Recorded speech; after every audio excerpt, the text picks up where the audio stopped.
हम सबकी जिंदगी में एक वक्त ऐसा आना ही आना है कि हमारे हाथ से वक्त चला जाएगा। हम अपनी पूरी जिंदगी को समराइज कर रहे होगे, देख रहे होगे कि हम ये कर सकते थे और ये हमने अच्छा करा। और उस वक्त हमारे दिमाग में जो समरी बन रही होगी वो इस बेस पे बनेगी जो आप यंग एज में करोगे। लेकिन बहुत लोगों के पास में नॉलेज, टैलेंट, अपॉर्चुनिटीज, वक्त, पैसा, बहुत कुछ होने के बाद भी वो नहीं कर पाते। उसका रीजन है, सबको पता है, खुद पे कंट्रोल ना होने की वजह से। और वो किससे कंट्रोल हो रही है आप सबको पता है।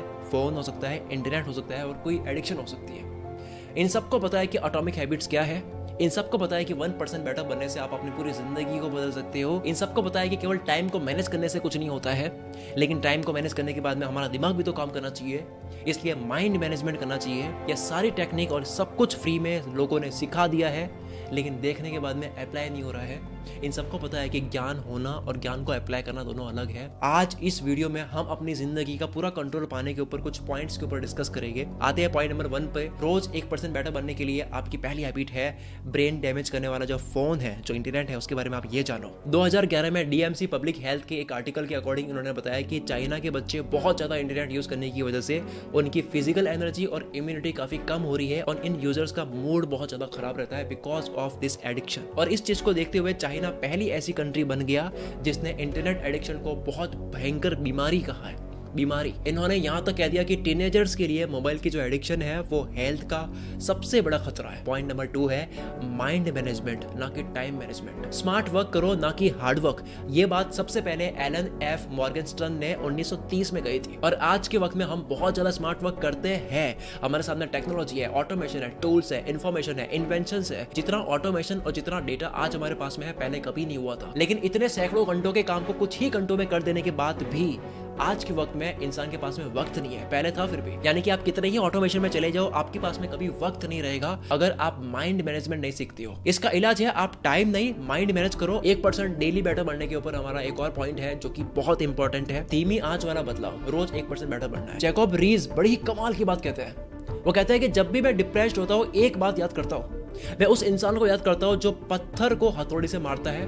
वो 100 बार मारता है, दिखाई नहीं देता है, नजर नहीं आता है कि पत्थर टूट रहा है, लेकिन वो 101वीं बार में जब मारता है तो टूट जाती है। वो आखिरी एक मार की देरी होती है, लेकिन वो उससे पहले जितनी बार हथौड़ी मारता है वो पत्थर टूटता नहीं है। ठीक इसी तरह जब भी आप टेंशन करते हो, कुछ भी नेगेटिव सोचते हो, वो धीरे धीरे काम कर रहा होता है, आपको दिखता नहीं है, लेकिन एक वक्त के बाद में कुछ खराब हो जाता है। सेम इसी तरह आपको आपके जीवन में कुछ भी मिलता है या आपके हाथ से जाता है, उसकी वजह होती है कि वो धीमी आंच में काम कर रहा होता है, धीरे धीरे वो हो रहा होता है, आप ही कर रहे हो वो सब कुछ। और वो एक दिन या तो चला जाता है या आ जाता है, जैसा हमने काम करा है। अगर रोज लापरवाही करे हेल्थ पर, हमें नजर नहीं आता है, लेकिन एक दिन कुछ हो जाता है। सेम इसी तरह से रोज अगर इन्वेस्ट करा जाए पैसा, वो आज नजर नहीं आया, लेकिन एक टाइम के बाद में कंपाउंड होकर बहुत ज्यादा लगता है।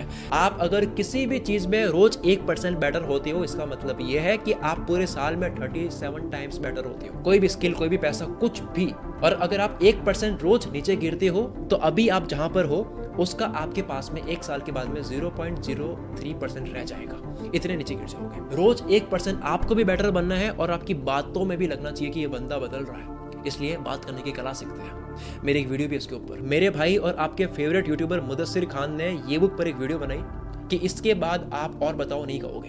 इसमें उन्होंने क्या बताया कि लोग आपसे बोर होते हैं जब आप यूजलेस वर्ड्स यूज करते हो। जब आप अच्छा, ओके, एक्चुअली, यू नो, ऐसे वर्ड बार बार यूज करते हो तो लोग आपको सुनना नहीं चाहिए। जिन लोगों में बात करने की कला होती है उनको पता होता है कि कब बात आगे बढ़ानी है, किस में डीप जाना है और कहाँ बात रोक देनी है, कहाँ अपने स्कैरसिटी क्रिएट करनी है, जो कि मैंने हर बार बताया। टोनी लिटिल फिटनेस गुरु अपने इक्विपमेंट सेल करके काफी अच्छा कमा रहे थे, ऑलरेडी छाप रहे थे, लेकिन इनकी लाइफ में एक मार्केटर आता है कोलिंस जॉट, जिसने कुछ नहीं करा, एडवर्टाइजिंग के अंदर कुछ लाइंस चेंज कर दी और इनकी सेल्स 10 गुना बढ़ गई। सिर्फ लाइन चेंज करी। क्या थी? टोनी लिटिल अपनी एडवर्टाइजिंग में पहले लिखते थे कि हमारे ऑपरेटर्स आपकी कॉल का वेट कर रहे हैं, इस नंबर पर कॉल करें, जिसे फेमस मार्केटर कोलिंस जॉट ने बदलवा कर यह करवा दिया कि अगर हमारे ऑपरेटर्स बिजी है और कॉल ना ले पाए तो आप दोबारा भी कॉल करके ट्राई कर सकते हो। अगर आप कुल मित्र के सब्सक्राइबर्स हो तो आपने साइकोलॉजी पकड़ ली होगी। पहला सेंटेंस ये कहता है कि हमारे टेलीकॉलर्स जो है फ्री बैठे, हमारी टीम फ्री बैठे, हमारे पास ना धंधा नहीं आ रहा है, हमारे पास में इतने कस्टमर्स नहीं है। है। और दूसरा सेंटेंस ये बता रहा है कि हमारे टेलीकॉलर्स बिजी है,